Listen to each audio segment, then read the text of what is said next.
The NBA preseason is quietly coming next week, so today, Patrick and I are going to be talking about rule changes we want to see for the NBA, and then we are going to wrap our drafts for the offseason edition of the podcast with the all-time NBA players draft. Let's get into foul trouble. Let's go. Welcome back to the United States, James. Thank you. I was in the land of where all the great players come from. I wanted to truly understand the sport better. That's why I went to Europe.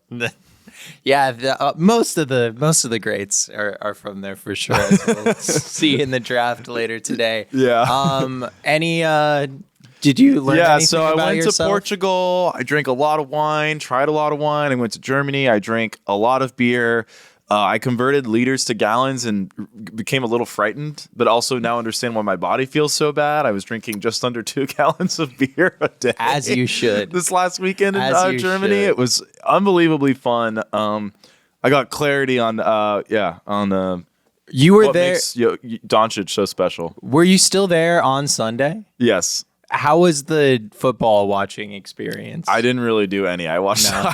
It's just at the. Was it on fest. the table or was it just like? I didn't even look up when the games were. The time difference to Munich is pretty crazy. So I think it's like 9 hours. So I was like, you know what? I'm not even gonna look. Like when it comes in, it comes in. You could have maybe had some watching before you went to sleep on Saturday night. Yeah, but believe I've been catching up with the Malik Neighbors highlights for my Giants. Oh, there we go. All right, so our last, I guess, quote-unquote official offseason pod where the topics are a little bit more goofy, a little bit more loose. We're wrapping with a draft. We are going to be talking about rule changes we'd like to see, and you have 2. I have 5. I go. categorized 1 big one, 4 smaller ones. Be the change you want to see in the world. Well, I feel like you got to lead off. If you have 5, you've got to have 1 just banger. Okay, so here's my big one. Restructure and actually disclose the salary cap. Okay. Okay, so you say that with like a little side eye towards Adam Silver. Yeah, okay. So the NBA salary cap is ridiculous. So the salary cap this upcoming season is $140 million. Then there's the first tax apron at $178 million. There's the second tax apron at $188 million. So what is this salary range between $140 million and $178 million where you're over the salary cap but you're below the tax apron? What is that? I mean, is it the... Like, why do we have a salary cap of $140 million? So here's where it gets fun. Patrick, according to Hoops Hype, every single team except for the Detroit Pistons is above $150 million. So every single team is above $10 million above the actual salary cap. Why do we even have this soft salary cap? Is it also the salary floor? So I'm glad you asked. The salary floor is $126 million. So according to Hoops Hype, every team ranges from $133 million, Detroit, which again, they're the only team that is that low. Every other team is way above them, to $231 million, the Phoenix Suns. Let's go, Matty-ish. So on average, teams are spending $173.8 million. So basically, the average NBA spending is $5 million below this tax apron, like $33 million above our quote-unquote salary cap. And what does that even mean? What are we doing? Like, why?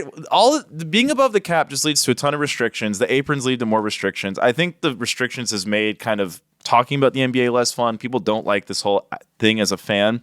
So my question is, why don't we just raise the salary floor to above this currently salary cap to like $150 million? Because everyone's there anyway. And why don't we just set like a hard cap at like $180 million? Yeah, I mean, that's basically what's going on right now. That would pay the players more money because we'd raise the floor, and it would set the hard cap at a thing where if everyone's hitting it, like even in this proposal, it would make the players more money. It would make free agency have like a real return. Like right now, the NBA cap is too complicated. And here's another crazy thing I learned. I read a book on my flight about PFF, which is an advanced analytics football site. We talked about a lot of other sports advanced analytics sites in the book. So SpotRack is just some dude who was just digging and reading news articles and just publishing it online. You know, SpotRack, Hoops Hype, Basketball Reference, none of them have verifiable salary data. Yeah. So also, disclose salary data. Why is this undisclosed? Yeah, I mean, really what it goes down to is the small markets, which like, hey, I'm a small market fan, but the smallest markets in the NBA during this last CBA negotiation pushed for the top spenders to not be allowed to spend as much as they wanted, i.e. the Warriors, the Suns now, because they couldn't keep up. But they also didn't want to be told, like, you have to spend this much because they, I guess, don't believe in their ability to build a contending team. It goes into my first one as well, in that just, I think the NBA is starting to build these guardrails for their GMs, for their teams, so that it's like they're always kind of in contention, but you can't really like slam your foot on the gas pedal. So it can be like this NFL model of like everybody's kind of contending, which we're going to go into over the next couple of weeks really hard. That like when you're looking at this season, it's like, I don't really know who, like there isn't one team that you're like, or two or three teams that you're like, these are the teams that are going to win the championship. I think it's a lot more broad than that. But I think what the NBA should be asking themselves is like, sure, that model works for the NFL, but when has that ever worked for the NBA? Yeah, the NBA has always been a star and super team driven league, and that's always what's led to more intrigue. But basically, my main thing, just simplify the salary cap. And also, like, why even say you have a salary cap if 29 teams are above it? Yeah. Yeah. I mean, and it's funny, like, we always talk about the NFL as like the main model. That's, I would say, like something that people critique the NFL on as well, is just like, oh, I guess the 49ers can afford another like great wide receiver. Who knows how the salary cap works? Yeah. But I just feel like the NBA one, and it's like what you said, like there's all these rules built up from like the Stepien Rule to all these different rules over the years. And now we just have this like super complicated thing that's, it's just like, okay, can we, I don't know, just figure this out? Like, yeah, I mean, so it's so funny that you referenced the Stepien Rule right now, because that was my first one. I think it's time to abolish the Stepien Rule. For those of you guys that don't know what the Stepien Rule is, it's super simple. It's basically a rule that just says teams cannot trade first-round picks in back-to-back seasons. This is a guardrail that was put on by the NBA in the early 1980s when Ted Stepian, the then owner of the Cleveland Cavaliers, was trading his first-round picks willy-nilly, and it came to a point where the Cleveland Cavaliers didn't have a first-round pick for 5 straight years. That, I think it needs to be put into context that was a time, like, all NBA, like, facets of the NBA, from players to like player health to coaching to being a GM to even being an owner, I think has completely revolutionized itself over the last 25 years to a point where it's like you will be like panned in the media if you do not value a first round pick to a certain extent. That did not exist in the 80s. People didn't think about first round picks as assets. It was a very different time, and that's why this rule came to be. And now we find ourselves in a time where we have this new CBA that it de-incentivizes teams to spend deep into the luxury tax. You can't put everything you want into your team if you're an owner. You have like an eighth of the teams in the NBA right now literally could not trade with each other if they wanted.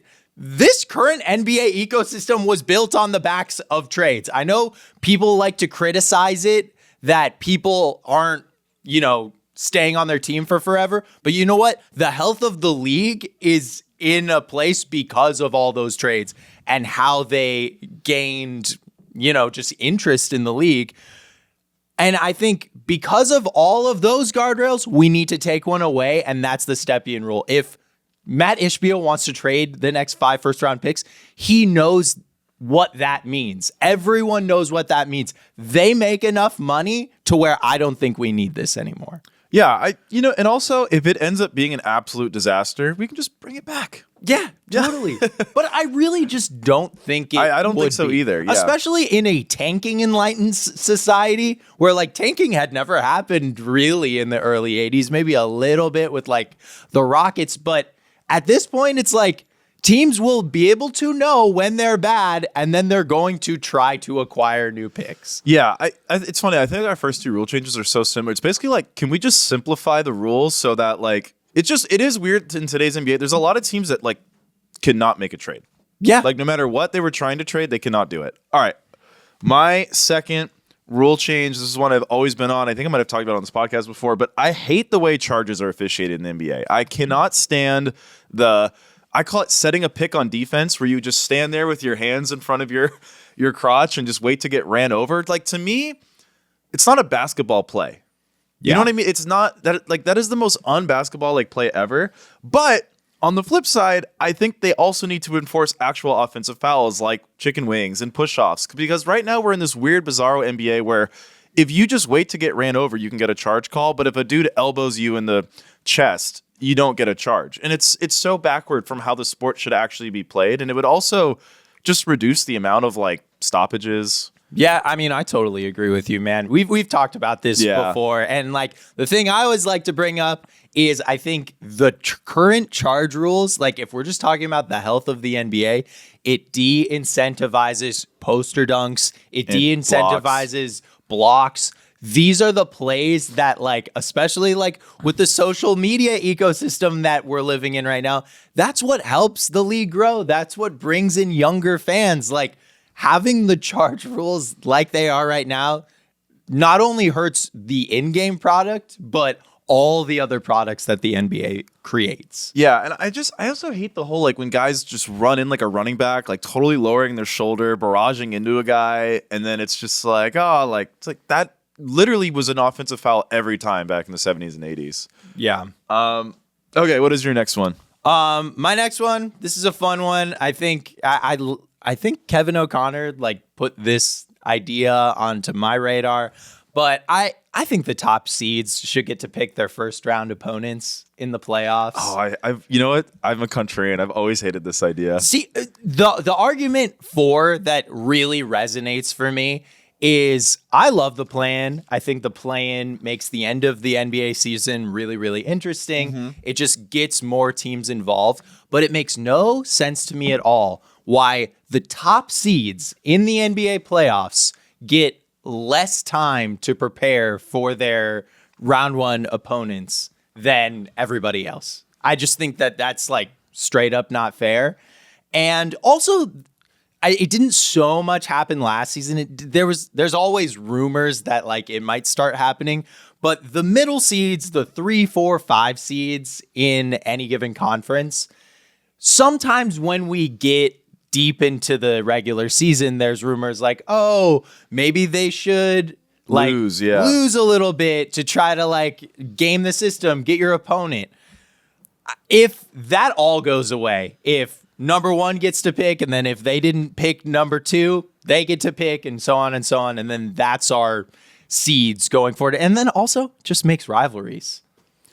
So they'd have to pick, though, from the bottom 4 seeds. They couldn't pick the 2 seed. They can pick anybody. See, I don't like that. If you're the 2 seed, you should not have to give up home court advantage. If you're Memphis from 2 years ago and everyone's like, oh, you don't have half your players anymore, we want to play. Like, they still earn home court advantage. I'll freeze the top 3 seeds. Yeah. I'll freeze the top 3 seeds. You can't, like, one can't pick 3.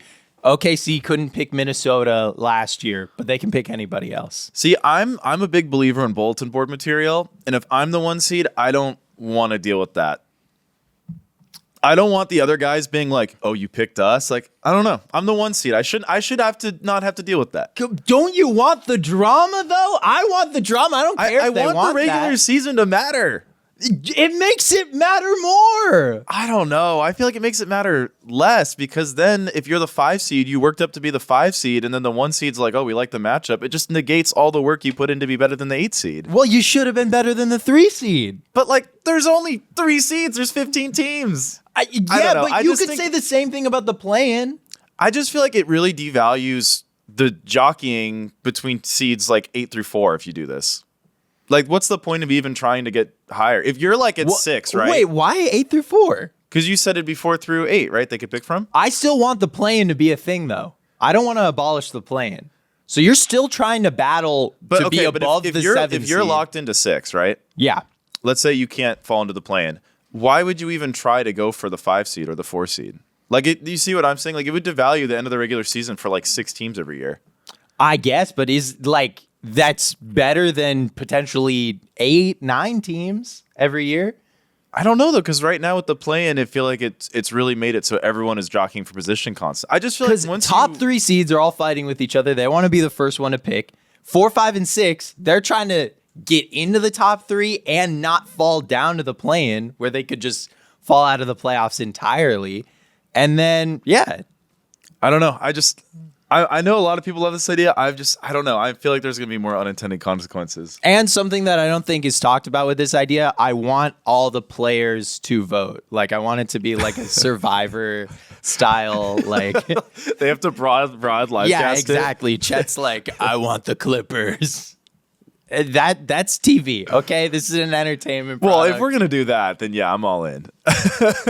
that would be a great on television. my desk tomorrow morning, Adam Silver. What else do you have? Okay. You want like a league one or you want like a in-game one? Did you just did an in-game one? Do a league one. Okay.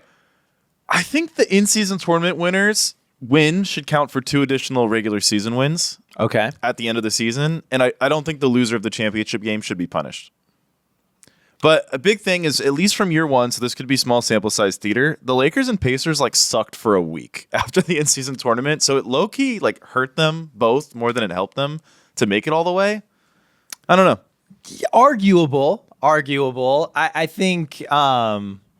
We'll find out with more sample size. Yeah, it's hard to say because like you could also say maybe less for the Lakers than the Pacers, that like the Pacers going through that whole thing, maybe right after the fact there was like a letdown, but it definitely helped them once they got to like the huge games throughout the playoffs. I just feel like there should be some, I don't know. I still think it should be worth 2 additional regular season wins, even if these teams didn't struggle. It's kind of weird that you win this thing and then you're just, okay, cool. Money. Yeah, money. Like that's what I don't understand. Like, you want us to care about 100 millionaires making $500,000? Like, let's get more out of touch. Like, come on, what are we doing here? Yeah. I still am like interested to see like what a like. I would be interested in like a guaranteed play-in spot. Yeah, I'm down for that too. A winner, because it's like you got to think like 95% of the time.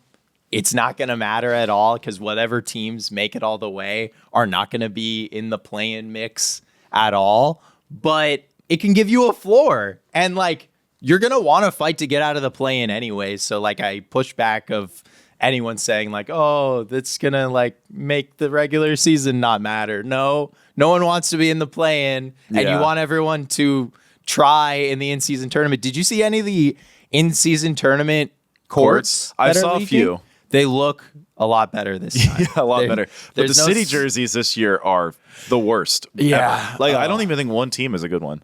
The Suns one looks like just you gave somebody like a Canva membership and they just went crazy. The Heat one looks like they were like, we'll take this year off. Yeah. Okay. I don't have any more, so I just rapid fire. So I have 2 more, but I have one so I had one of your rule changes I disagreed with. I think this is the one of mine you will disagree with. So this will be a fun one. Keep the All-NBA first team positionless, which is a new rule from last season. But because I know you didn't like that change. Mm-hmm. The reason I like it is just because of the whole like Jokic and Embiid finishing second in MVP and then being second. I feel like, or at least is this a compromise from your stance? If you finish top 3 in MVP, you are locked into the first team.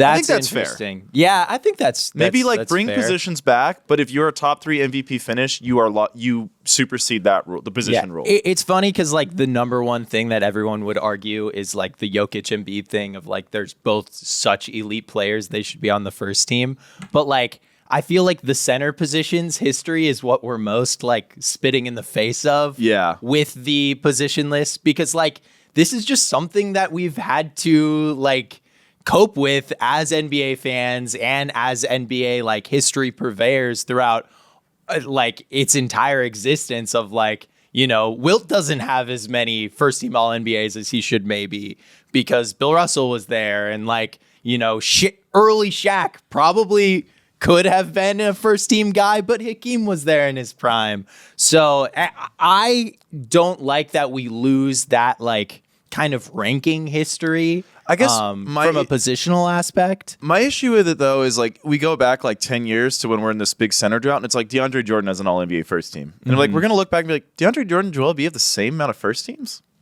Yeah, but you can also look back and be like, oh, wow, like the NBA had no centers at this time. Yeah. Like DeAndre Jordan was the best guy at the position. I guess I'd rather just reward, like if you get second in MVP, I just feel like it's a little insulting to not be first team.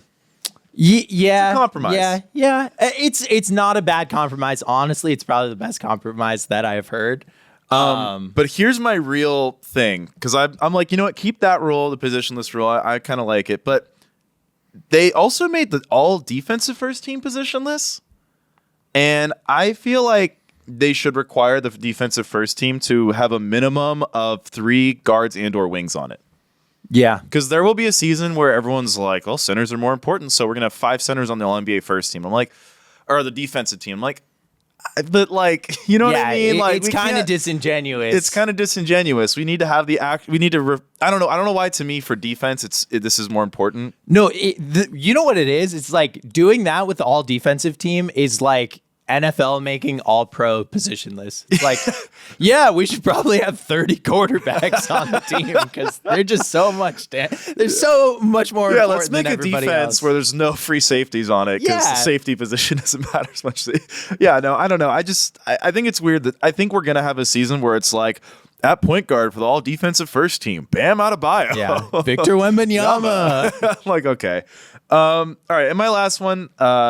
I'm going to quote a Blazers fan blog I found called Blazers Edge. Quote, there we go.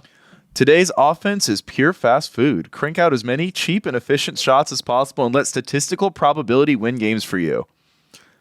Mildly true. Yeah. Devin Booker and Kevin Durant are nodding their heads so hard at this right now. Yeah, just equalize the 3-point arc. Just get rid of the short and corner 3. Pretty much that. Yeah. I thought about putting that. I totally agree. It would make everything so interesting. The court would look weird, but like, who cares? You get over it. You would get over it so quick. It's just like the kickoff thing. And I think also, in the NFL. Yeah, and I think also it would also like help distinguish passing better, only because like the kick out pass to the corner is an easier pass when you're driving downhill than the backward pass that we see like Luka's and LeBron's make. And it's kind of, I don't know. I think it would help, reestablish like the importance of a generational passer. Yeah. Passer and just like shooting from everywhere on the court. Yeah, exactly. Like, your teams are not gonna like be parking their big men in like at the top of the break to shoot threes anymore. They're gonna have to figure it out. And I think post play would come back. And in a time where the NBA is getting bigger and more skilled, you'd think that would like kind of go hand in hand. Yeah, I also think it would lead to more fast breaks because more driving kicks would lead to turnovers, which I also think would be exciting. Yeah. All right, so it's time. The final draft of the offseason. Our all-time NBA players draft. Let's go. So going into this, Patrick has won 3 drafts? I've won 3. I think I've only won 2, I'm pretty sure. Max? Over. I think you are the leader. I think you are the leader in the clubhouse, Pat. Let me double check this. I can't quite remember. I know I texted you guys about this. I've definitely won 3. Well, okay. Either way, we'll figure it out afterward. But the all-time draft, I believe the draft order, Max, is you, then Patrick, then me. Okay, and yes, so you guys are tied at 3 apiece. Oh, 3 apiece. Okay. All right. So what are we drafting for clarity? We're obviously drafting from a list of the greatest players who've ever played the sport. So I feel this whole summer we've been calling this like starting 5 drafts. So we should draft a starting 5. Okay. So it has to be a functional team. What as drafters we find to be a functional team. Yes. Yeah. Yes. Okay. And they're playing with today's rules. Because that's the question, though, because that's the thing about these all-time drafts is like... I mean, I guess. There are some players that I think people would say top 15 that I would deem undraftable with today's rules. Yeah, I mean, I guess today's rule...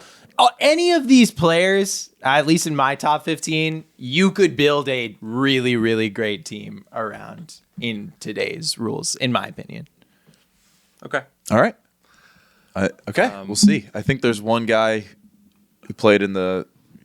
Okay, whatever. Okay. I'm very curious who this person is. Call him out. Okay, Bill Russell. He's 6'9". Back then, offensive fouls got called at like an extremely high rate. I think in today's NBA, where guys are allowed to just bang into him and shit, his size is going to be a massive problem. Like, he's not guarding Jokic. He's just not. I don't He's know shooting about 42% as a big. Like, he's not going to be good in today's NBA. What's so different between Bill Russell and Draymond Green? I 100% believe Bill Russell could be like a very, very high-level perimeter defender, especially from the center position. I think he's super switchable. He's super mobile, can run the floor, is an amazing passer. Like, we saw Draymond Green defend Jokic to the point where... But no, he Nuggets can't lost. really defend Jokic. That year they beat the Nuggets. The Nuggets were completely super unhealthy. Murray was out. Porter was out. Draymond Green did a fine job guarding him. Nobody can I guard don't know if Jokic. I agree with that. I think Nobody can Jokic guard cooked him. Jokic. I just don't think Bill Russell would be a very good player in today's. Like 42% as a center in that era is terrible. I don't know. I just don't see on offense how. But he's he like, would also get easier buckets. You know, they didn't play in pick and roll. Like he wouldn't be like surrounded by 5 people standing in the key, you know? Like it's not like 1-to-1 what his shot diet was and what it would be. We have to adjust those stats for inflation. Basically. It's true. But like, there's other guys in his era where their stats are very good. That's So like, clearly there's something off about the guy. Okay, that's just my take. I don't know. I don't have Bill Russell on my draft board. Okay, well, neither do And I. I don't have Wilt either because he couldn't beat the guy. They like canceled each other out in my draft board. That's all I'm saying. okay. All right. This guy's a hater. He's trying to be JJ Redick now that he's Shoot he's in 43%, LA. Bill. Shoot Westbrook numbers. He's old. He can't do it anymore. He's dead. He's also dead. That's right. R.I.P. Okay. Who are you going with number 1, Max? Okay, so I have not won a draft this entire offseason, and I find that very disrespectful. Our guests, Foul trouble listeners. our guests have won drafts, like I feel Johnny. the guests are kind of running it up on us. Two. Like if Yeah. we put the guests as one contiguous person, I think they have 2. Yeah, they have 2. Yeah, because Neil has won at least once, and Johnny's won once. So yeah, I'm trying to win this one. Yeah, they're like 2-1. I would like to win this draft, and honestly, if we think about this as our 3 teams going up against each other in like a hypothetical tournament, I would want to win this, this championship as well. Yeah. If the teams were the teams today. Yeah, exactly. So I'm gonna take LeBron James There you go. with my first pick. That was I feel an like- excellent pick. Thank you. I had to do it. I got to pick my GOAT. The GOAT, arguably. LeBron James. I mean, I'm taking him as my 3. You know what? You know what I think is actually interesting in the LeBron versus Jordan for the first pick is like, let's say you think Jordan is 1% better. Is LeBron still the better pick? Because arguably Jordan can really only play he obviously could play all the positions. Yeah. But like LeBron, you probably feel way more comfortable being like, I can play him at the 1, the 3, or the 4. Whereas with Jordan, it's like, I pretty much always want to play him at the 2. Yeah, no, I think you got a pretty good point there. His positional versatility Like, it's giving just Max- makes your whole draft easier. Yeah, like if Max is like, I didn't end up with one of the point guards I wanted, I could just put LeBron over there. Yeah. That was such a big brain pick by Max. Well, I'm a huge LeBron lover, but I did not have him number 1 on my draft board. Michael Jordan. Give me Gail Goodrich. No. You said it. Michael Jordan, I'm very happy to have him here. The ultimate winner, amazing player on both sides of the ball. I feel like I don't really need to pitch Michael Jordan to anybody, but I'm very happy to have him at the second pick Okay. As your shooting guard. as my shooting guard. Okay. Yeah. I mean, I guess we'll see, but right now, yes. I'm gonna send it to you, James. I'm really struggling This here. is where it gets tricky. Oh man, this is where I feel like I feel like I've lost the draft. Like no matter what my graphic says, like I could win this, but there's no way I don't have one of these 2 guys at the top of my board. And I don't know, man. I'm a little like, do I just take Kareem? Do I get fun? My only hope. It's up to you, my man. My only hope is to rally the fanboys. This is my only hope. So I'm going to take Kobe Bryant. Wow. There you go. There Nice. you go. It's my only shot. I have to get the Kobe fans if I want a shot at He's winning. from the greater LA area. I feel like you Great pick. kind of got to do it. I'm really not even a Kobe guy, though. Yeah, no. Which is really funny. So why don't I just pick second overall? Could he? Like I have to take a big, which sucks because then you guys are gonna take the guy I want to take. I'm gonna. Fuck man. Give me Shaq. There you go. That's a good pick. So you got Shaq and Kobe together. I got Shaq and Kobe. It's really rallying the fanboy cry there. I've got a good team so far. Yeah, that's pretty sick, actually. Okay. Okay, you took LeBron. I'm trying Correct. to think who, because really I have Kareem number 3 all time for me. So Yeah, he's number 3 on my draft board, which That is would funny be because fine. I didn't pick anyone in my top 5 yet. but I'm also, you know what? I want to go for size. I think this player would play incredibly well with Michael Jordan. Give me Magic Johnson, best point guard ever. Damn, I was going to do that one. I figured you would. Are you playing him at the 1 or the 4? The 1, Okay. probably. This is like what, Super Ben Simmons? Yeah. You know what's funny? I was in the elevator, walking down to my car this morning, and I was like, where would I take Magic in this draft today? Because I've always had this hypothesis that if Magic was alive today, he'd be a 4, which wouldn't really change Maybe. much. He'd still be awesome. And I was like, so he's basically Super Ben Simmons. And I was like, wait a second. Super Ben Simmons is like an all-NBA first team every year type of guy. That would be such an awesome player. That's Magic Johnson. Yeah, exactly. That's I Magic was Johnson like, wait, what am I saying? That player would just be amazing. Yeah. And you got to think, I feel like they would be able to utilize him on defense way better than they did at the time. Yeah. But That's why I anyways, think he'd be a 4. Because they'd be like, Yeah. hey, let's stop letting you get blown by and just have you play help. definitely on defense. Yeah. Good pick. They still play through him. Okay, Max, it's you. Okay, so again, like I said, I'm trying to win this draft. And this next guy has never been like somebody that lose it? I mean, I'm really trying to He's win this hoping draft. we're selling.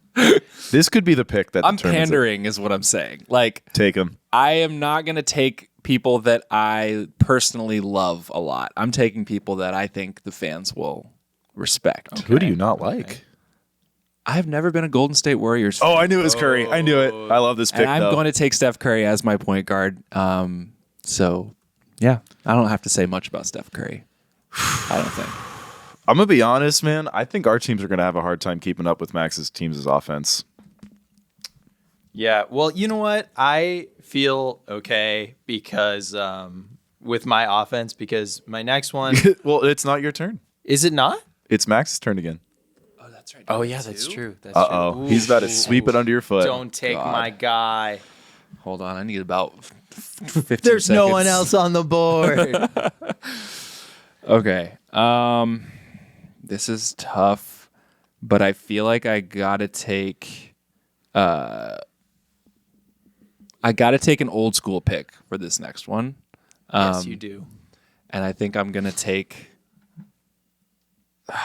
shit. Okay. I think I'm gonna take Wilt Chamberlain as my center. Wow. Over Kareem? Over Hakeem. Over Hakeem, yeah. Hey, I like Wilt Chamberlain. I think I blacked out. I think Kareem actually was my first choice, and I said Wilt. But you know what?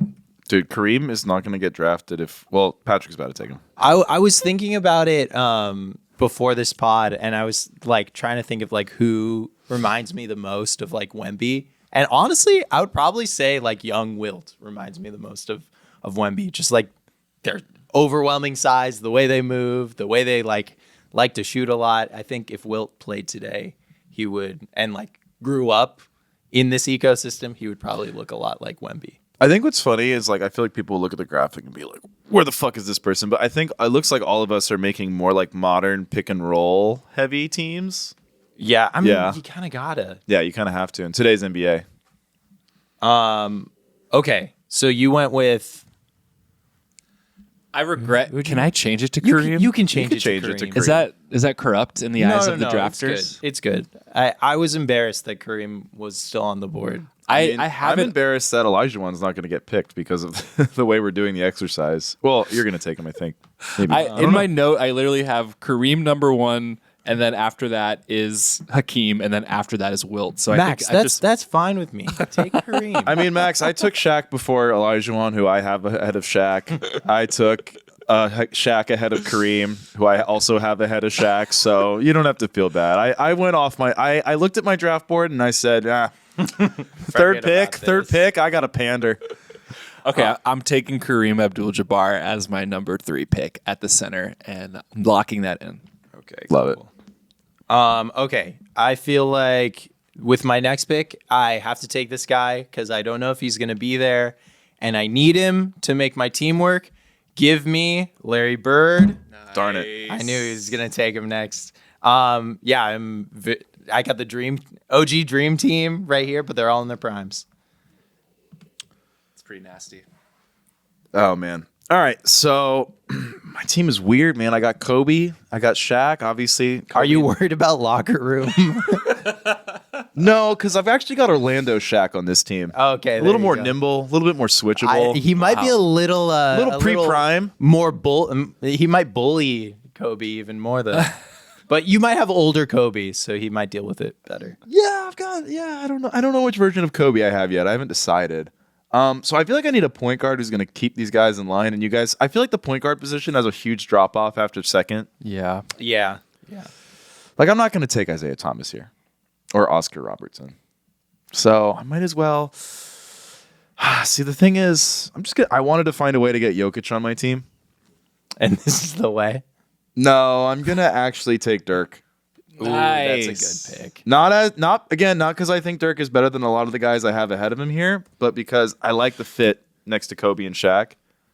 Dirk is so damn Dirk good, in that though. Pau Gasol role. I Yeah. mean, come on.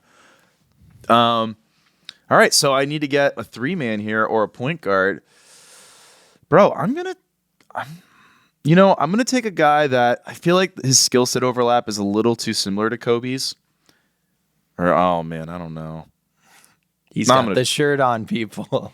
I'm gonna do it. Kevin Durant. Oh, I thought you were gonna go with Dwayne Wade.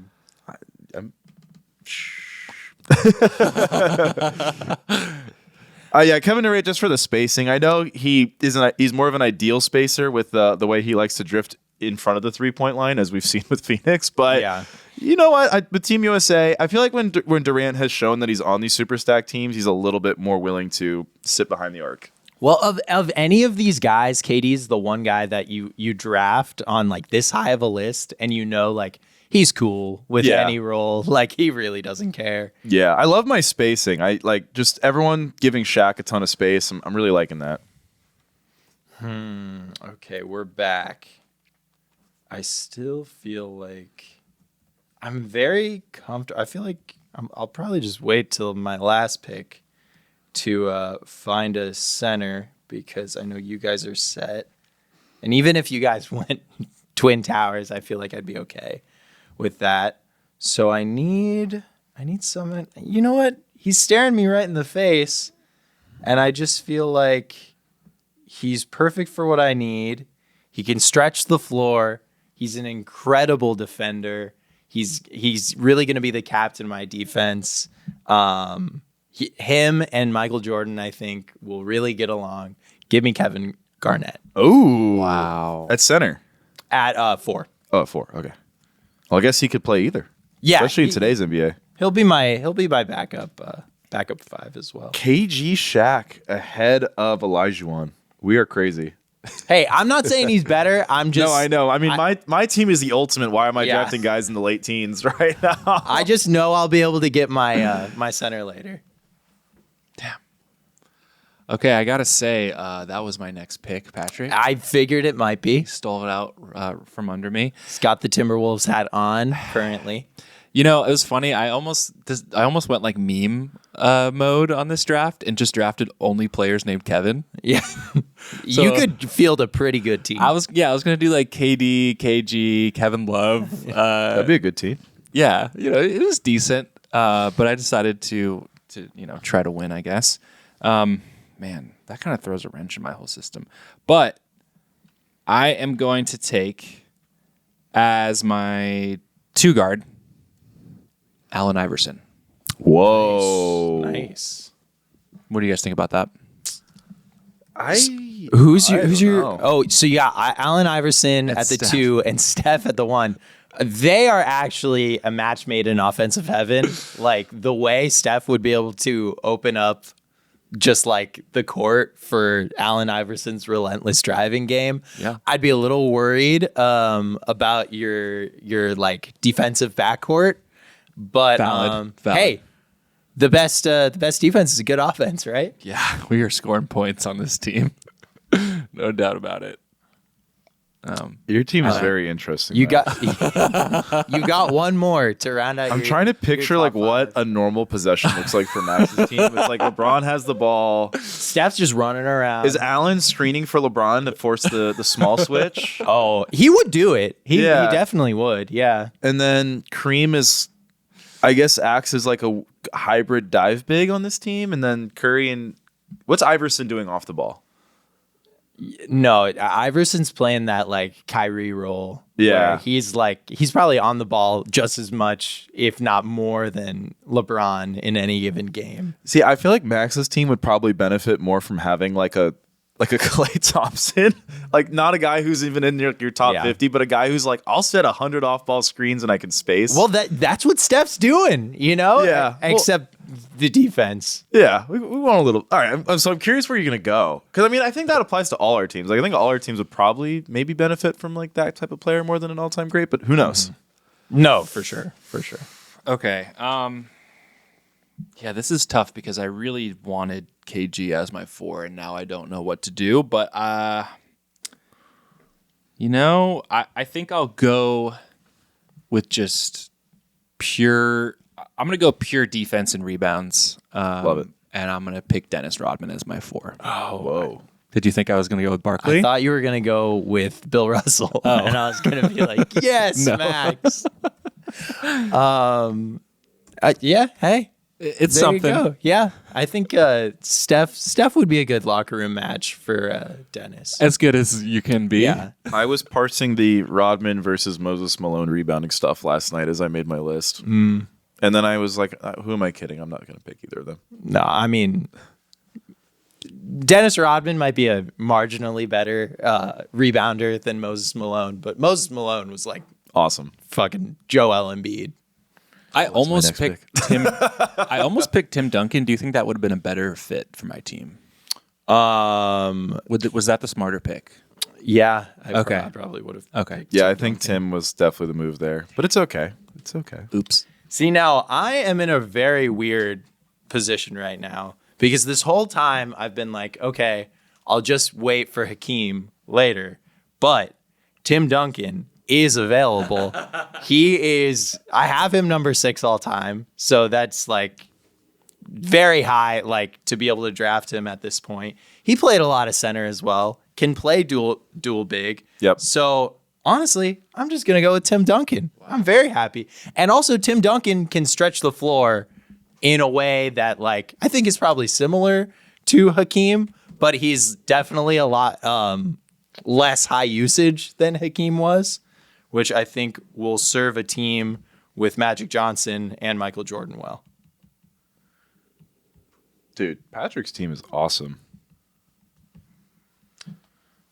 Yeah, I feel like on name value, your team, not just obviously these are all really good players, but the name value too. It's like Magic. It's like the 2 80s guys, Jordan, and then 2 of the best power forwards of the 2000s. Some of our early 2000s Yeah. legends. Wow, I'm actually a little shooketh by your team, Pat.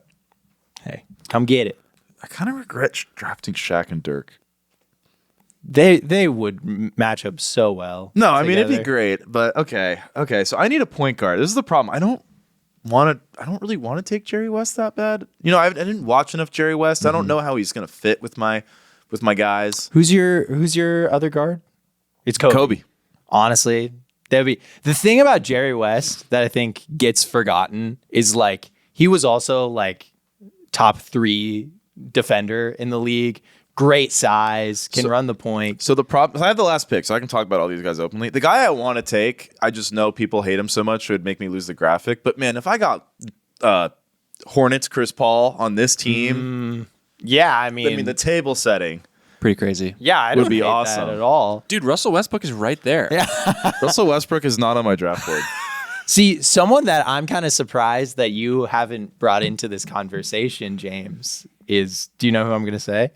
Who? A modern day player, Luka Doncic. Oh my god. Why did you just tell me that? Hey, I'm fine with it. Whoa. Okay, so let me think about this. I like the European connection. Yeah. The passing is going to be sick. Even though Dirk passed, but he's not. So I'm losing a little bit on defense if I go with Luka over CP. Definitely. Or West for that reason. I think you're losing in both. But I mean, young Kobe was such an incredible on-ball defender. Yeah. Okay, I think Luka is a better player in a vacuum than Chris Paul. See, the thing is, though, that's the problem. I think for this specific team, I think Chris Paul being more of a table setter, more of a like, hey, Kevin Durant hasn't touched the ball in like 8 possessions. Kobe, like, give it to him. Yeah. Whereas I think if I draft Luka, I'm now playing through Luka, Yeah, you have to play Luka ball. which wouldn't be that bad on this team. Yeah, Luka wouldn't throwing be Shaq terrible. lobs would be pretty Luka cool. Shaq pick and roll would be pretty good. Like, not gonna lie, playing Luka ball would probably be more efficient than playing Kobe ball. I mean, it would be better. Yeah, definitely. Yeah, I wonder. I mean, hey, we've seen. I mean, Kyrie is a much more efficient player than Kobe Bryant is on offense. But I'm sure they could make it work. I'm gonna take Luka. Wow, I like it. I love Luka. He'll There you figure it go. out. Luka's gonna figure it out. He just went to the finals as and like the most loaded West we've seen. Hey, he's an all-time great, and Yeah. I'm not gonna. As much as I like to watch him lose, I'm not gonna act like he's not. Yeah. Okay. These are our lists. Should we recap real quick? Yeah, Max, you go first. Yeah, you want to put them in their positions? Yeah. Okay, so my starting 5 is Steph Curry at point guard, Allen Iverson at shooting guard, LeBron James as my small forward, Dennis Rodman as my power forward, and Kareem as my center. It's pretty good. It's pretty decent. Good. You got two of my top 3 players all time. I don't know how functional it really is, but on paper it works. Yeah. So I'm going to go with it. It's a fun team. It's fun. I've got Magic Johnson at my point guard position, Michael Jordan at my 2 guard. I've got Larry Bird at the 3, Kevin Garnett at the 4, and Tim Duncan holding down at the 5. All right, I've got Luka at the point, Kobe at the 2, Durant at the 3, Dirk at the 4, Shaq at the 5. Yeah, I think the one thing that I'm hoping for my team is that the Kevin Garnett, Tim Duncan can supply enough shooting to like keep everybody honest. Obviously, we've got Larry there as well, which I think we're going to be asking Larry to do a lot of screening, as well as like, I mean, Kevin Garnett has such an iconic pick and pop game. Like we've got that to lean back on as well. Yeah, the thing that worries me about my team is I'm worried that like my team plays like 100 games and in like 20 of them Kevin Durant has like 5 shot attempts. Yeah, no, that will happen. And none of them are 3-point attempts. None of them are threes. Yeah, and like, although my team is Kobe's the shortest player on my team. Yeah. And guess- he's probably the most athletic player on your team. Yeah, him or Shaq. Yeah. My team is Hey, all these teams I think would do really well in the NBA. Well, hot take. Yeah. I think my team would win the championship if they were assembled. Yeah, same. We should have thrown this in a 2K sim. 2K sim. Yeah. Well, that was our all-time drafts. I feel like we all kind of went a little bizarro in the bottom 3 of our picks. Yeah, we just I sound like RFK right now. Yeah, we're just we were just gaming the system, Yeah, right? We gaming just the got to system. do it. Yeah, me picking Kobe third overall was like the least me pick ever, but got a pander, man. I don't Yeah. have Jordan or LeBron. I don't have any of the fanboys. You should have taken LaMelo Ball. I think Max has like LeBron and Curry is the ultimate like millennial Gen Z. Like, whoa. Yeah, well, and Allen Iverson is like the like perfect like what is it, nod to the Gen previous X, generation. Yeah. Yeah, millennials is probably the right one. Yeah. But yeah, no, definitely. I mean, I'm a little worried about like there's definitely Jordan hate online. I would say higher levels of Jordan hate right now online than ever before in the internet. Did you see that possession people have been posting on Twitter of the Bulls playing the Cavs? No. And like the Cavs are playing the most pathetic sub middle school level defense you've ever seen. I have not seen this. I'm not going to lie. Sometimes those selective clips get me. I'm like, bro, what am I watching right now? Yeah. But then I remember that last year's Hawks existed. Yeah. Yeah. No, yeah. I mean, with all this like all-time stuff, it's like you can look at it so many different ways. It's like you tell me if like Magic Johnson's like leading an offense against last year's Hawks, he's not just going to fucking feast. Yeah. See, the one thing that I always like to remember when people are like, oh, the old era sucks. I'm like, okay. LeBron played against like, I don't know, or like rookie LeBron played against like mid-career Kobe, who played against Jordan. So if like clearly we all have LeBron like one or two, but if clearly all the guys from the late 90s and early 2000s were so bad and LeBron is so good, why did LeBron not, immediately come in and start Caitlin Clarking? Yeah, like I mean he did, but you know what I mean. It's not like at when he played those guys there was this massive gap when they played against each other. Totally. Yeah. Well, and it's just like the massive gap in all the things that really matter of just like, scientific advancements, like health advancements, travel, money, like all that stuff matters a lot. Just look at like your local high school basketball teams and ask yourself why the schools with the least amount of kids can never like beat the schools with the biggest amount of kids. It's all resources, training, like that. It means a lot. Yeah. Who's I guess before we wrap, who's like one player you guys really wanted to get on your team, but it didn't work out? I really wanted to find a way to get Jokic on my team because I feel like you could put him on any all-time great team and he would like I was like, man, Jokic throwing lobs to Shaq would be fun, but then I'm playing Shaq at the 4 and that kind of scared me. Yeah, I mean, for me, I think it was Hakeem. I love Hakeem. I think Hakeem, like, talk about a guy that would dominate in any era. Like, the way he can shoot the ball, his, like, absolute dominance on defense. I wanted him to be my 5, but I just did not think Tim Duncan would be sitting there for me. Yeah. I wanted KG, but Patrick rudely and purposefully stole him from me. Also, very surprised that Dwayne Wade didn't get drafted by James. Yeah, I really wanted to find a way to get Wade on my team, but because I went with Kobe 1, I didn't really love the Wade Kobe pairing. No, they don't fit together. Yeah, they don't fit together. That's the thing with like shooting guards. It's like even like with centers, it's like sometimes centers could fit together, but I feel like the great shooting guards. Yeah, like Wade, Jordan, and Kobe and Harden, like don't coexist. Yeah. Iverson too. Or even like a modern guy who's not on that level historically, but who's like, one of the best 2 shooting guards right now, like Donovan Mitchell. Like I don't really want to pair him with those guys either. Yeah. No, probably not. I mean, hey, just look at the Suns. Like there's more than one reason why Bradley Beal I feel like Devin Booker don't really work together. I feel like shooting guards have 2 archetypes: pure spacer or do it all dynamic offensive threat. Yeah. Like those are the only 2 archetype of shooting. It's like Klay Thompson and Ray Allen are the 2 guys that you're like, okay, I could find a way to fit it. But then it's weird because they're both, I guess Klay, but like Klay's like tall enough to be a 3, but he's like not, a 3. Yeah. Yeah. And then if you're like trying to bump one of them up to the 1, most of those guys don't have the ball chops. Yeah, just do it for you. Shooting guard is a weird position. Yeah. Also, I wanted to give Vince Carter some love. But I decided to just pander with Allen Iverson instead. I feel like Vince got enough love from the Nets retiring his number. Have you guys seen, this is something that I feel like it's been cropping up on like NBA message boards lately. It's like, wait, why did the Nets retire Vince Carter's number? He played for like 4 seasons. Yeah, I feel like it was just to like F you to the Raptors who still hate him. I mean, when you're the Nets, you're looking for anything you can get. Yeah, that's true. Speaking of, did you guys see that, going to NFL real quick, the Falcons team owner put himself in the Falcons Ring of Honor this past week? Really?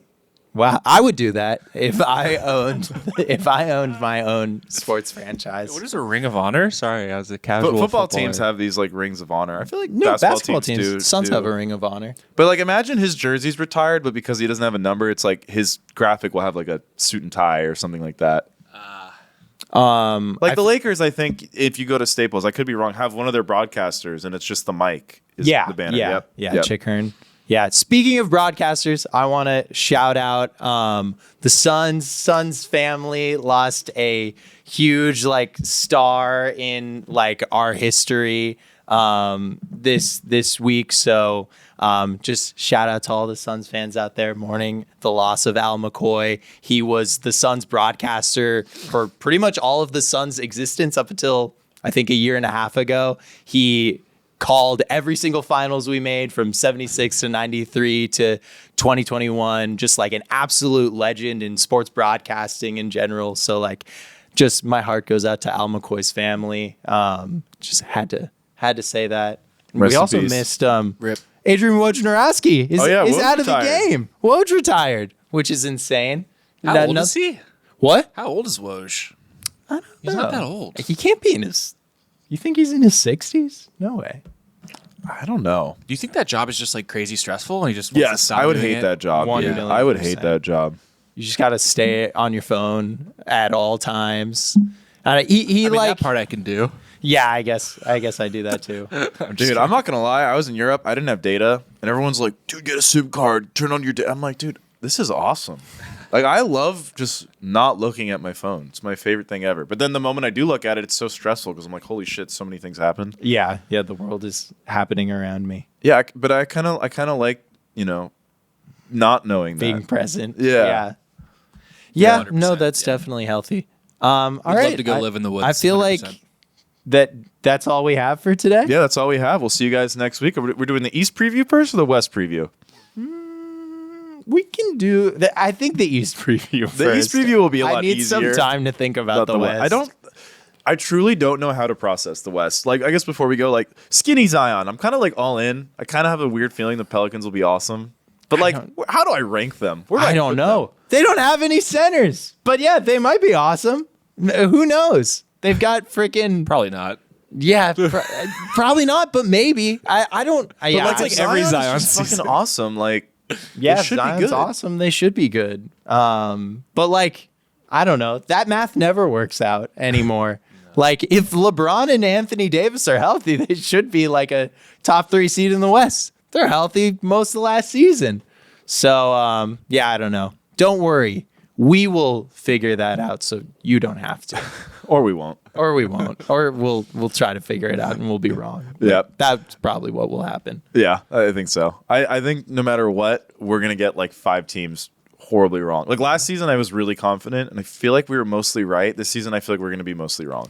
Yeah. Yeah. We've thought about it too much to the point where we're going to be very, very incorrect. Yep. It's going to be crazy when the Wizards make the playoffs. Yeah. We'll see you guys next week. Peace.